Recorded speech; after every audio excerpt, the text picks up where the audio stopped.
बहुत समय पहले की बात है। एक बार गुरु अपने आश्रम में शिष्यों को प्रवचन दे रहे थे। वह उन्हें बुद्धि की महत्वता के बारे में समझा रहे थे। वह कह रहे थे कि जो मनुष्य बुद्धिमान होता है वह जीवन में कभी भी नहीं हारता। वह हर परिस्थिति का डट कर सामना करता है। उसे कठिन से कठिन परिस्थिति भी विचलित नहीं कर सकती।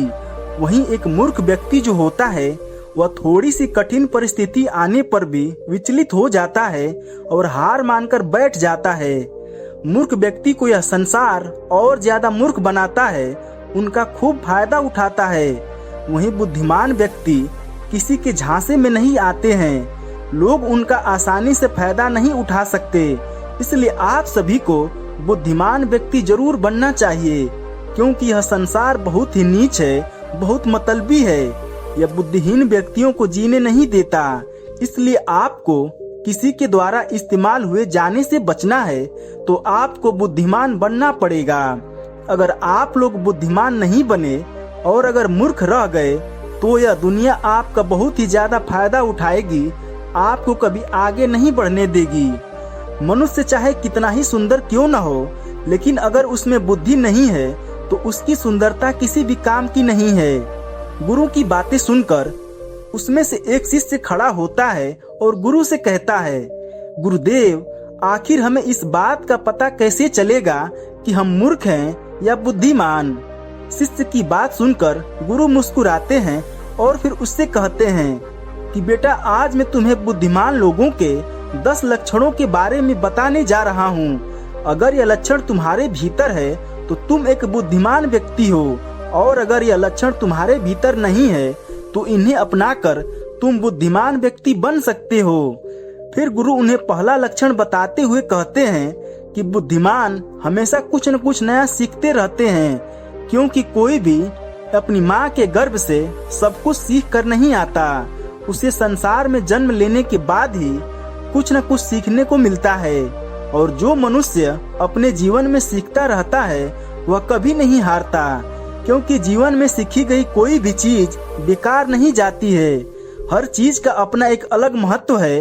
इसलिए जब भी हम कुछ सीखते हैं तो वह हमारे जीवन में कभी न कभी अवश्य काम आती है। जरूरी नहीं कि हम विद्यालय में या फिर गुरुकुल में ही कुछ नया सीखें। हम किसी से कुछ भी सीख सकते हैं। हमें सफल लोगों से भी बहुत कुछ सीखने को मिलता है और हमें असफल लोगों से भी बहुत कुछ सीखने को मिलता है। जैसे कि हम दूसरों की सफलताओं और उनकी कमियों से भी सीख सकते हैं। फिर गुरु उन्हें दूसरा लक्षण बताते हुए कहते हैं कि बुद्धिमान लोग समय का सही सदुपयोग करते हैं।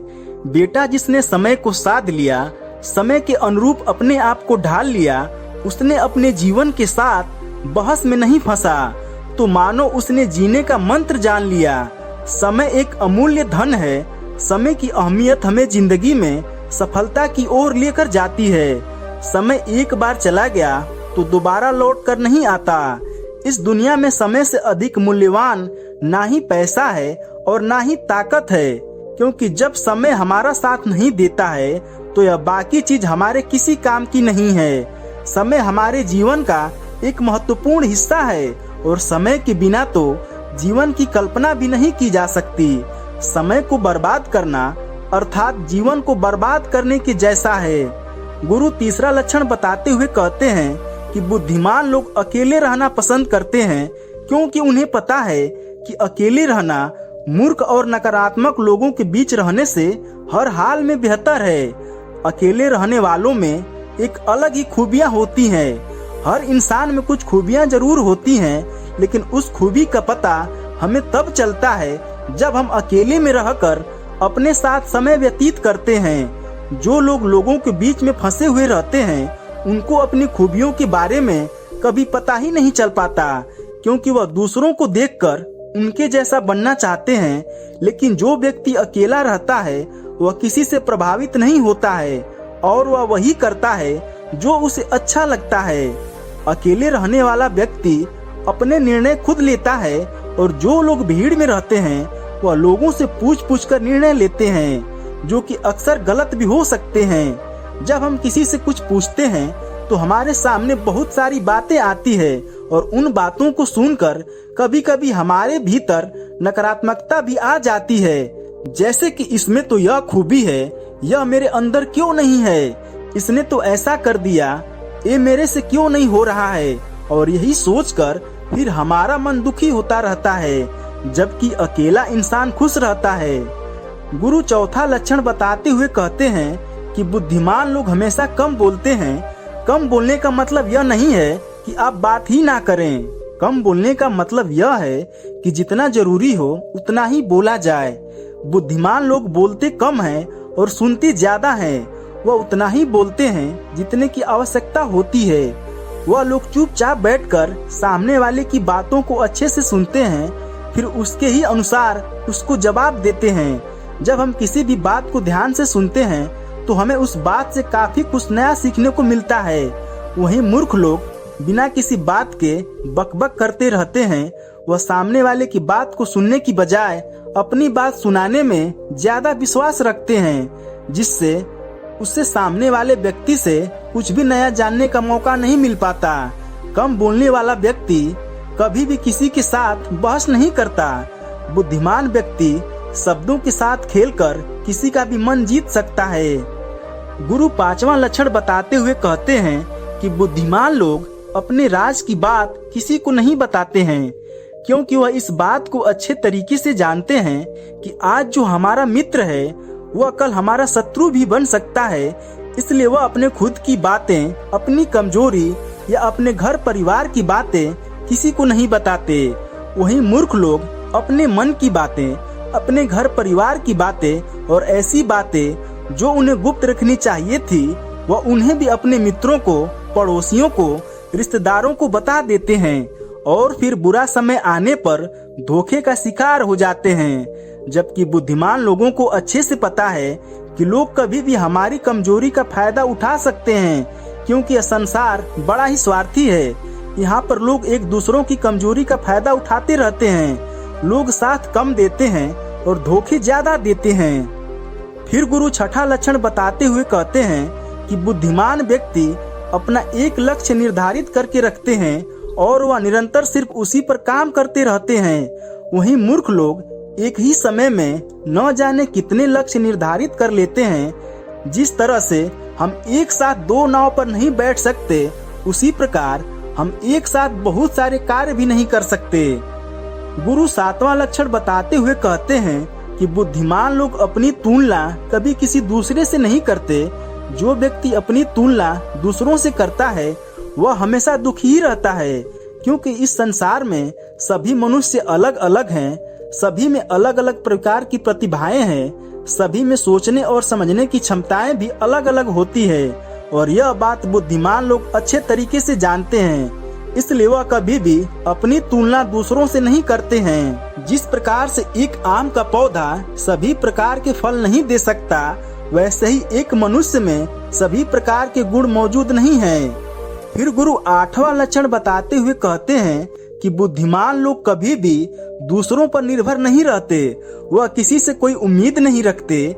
बुद्धिमान लोग अपने काम को स्वयं पूरा करते हैं। किसी भी दूसरे के भरोसे वह नहीं बैठते हैं, जिससे उनका काम समय पर पूरा हो जाता है। वहीं मूर्ख लोग अपने अधिकतर कामों के लिए दूसरों पर निर्भर रहते हैं और जब उनका काम समय पर पूर्ण नहीं होता है तो वह चिंता में पड़ जाते हैं और दुखी हो जाते हैं। संसार में किसी के पास भी इतना समय नहीं है कि वह दूसरों के काम को पूरा करे। सभी लोग अपने कार्य में व्यस्त हैं। गुरु नौवां लक्षण बताते हुए कहते हैं कि बुद्धिमान लोग सदैव तनाव, क्रोध, चिंता से मुक्त रहते हैं। क्रोध मनुष्य का सबसे बड़ा शत्रु होता है और क्रोध में लिया गया हर फैसला गलत होता है। क्रोध में मनुष्य अपने आप में नहीं रहता। वह ऐसे गलत काम कर बैठता है जिसका पछतावा उसे क्रोध खत्म होने के बाद होता है। इसलिए बुद्धिमान व्यक्ति हमेशा अपने क्रोध पर नियंत्रण करता है। वहीं मूर्ख लोग छोटी छोटी बातों पर क्रोध करने लगते हैं और अपने क्रोध के चलते कुछ ऐसी गलतियां कर बैठते हैं जिनका पछतावा उन्हें पूरी जिंदगी होता रहता है। बुद्धिमान व्यक्ति कभी भी अतीत और भविष्य के बारे में नहीं सोचता। वह सदैव वर्तमान में रहकर अपने जीवन का आनंद लेता है। वह कभी किसी बात की चिंता नहीं करता। वह सिर्फ और सिर्फ अपने कर्म पर ध्यान देता है। वहीं मूर्ख व्यक्ति छोटी छोटी बात पर चिंतित हो जाता है और तनाव में आ जाता है। उसका जीवन मुश्किल और परेशानियों से भर जाता है।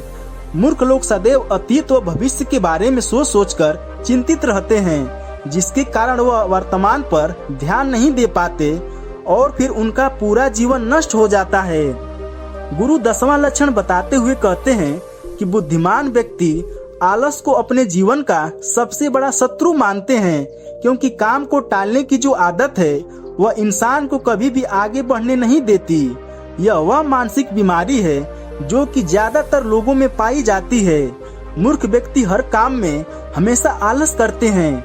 वह हर काम को कल पर टाल देते हैं, जिस वजह से उनका जो कल है वह कभी नहीं आता है और ऐसा करते करते उनकी आधी उम्र निकल जाती है और जब तक उन्हें होश आता है तब तक बहुत देर हो जाती है। तो दोस्तों, उम्मीद करता हूँ कि यह शिक्षाप्रद कहानी आप लोगों को जरूर पसंद आई होगी। तो कमेंट करके बताइएगा, साथ ही वीडियो को लाइक करके चैनल को सब्सक्राइब कर दीजिएगा। धन्यवाद।